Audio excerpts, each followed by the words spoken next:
And up next here, I'm not going to speak a lot about this fight. Total pass fight for me. Don't really got a bunch to say about it. All I will say is don't go parlaying Jeka Saragih if I were you. I mean,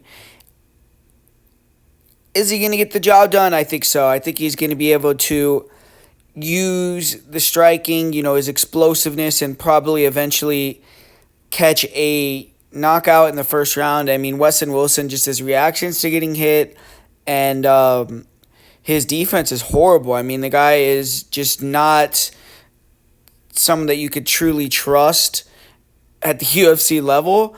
But in this fight, he's going to be way bigger than Saragih. And Saragih's just a wild man. I mean, the guy doesn't really have necessarily the most technical striking. He's just explosive and powerful.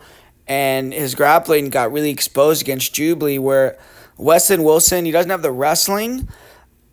But if there's one opponent, maybe he could get to the back on him or do something, then it could potentially be Jeka Saragih. And Wilson, if he gets to a front choke position or somewhere he could potentially get a submission, stranger things have happened, and we could see Weston Wilson with a submission victory in the UFC. But at the end of the day, I feel like Wilson, in terms of the stand-up and his durability, is one of the worst fighters in the organization.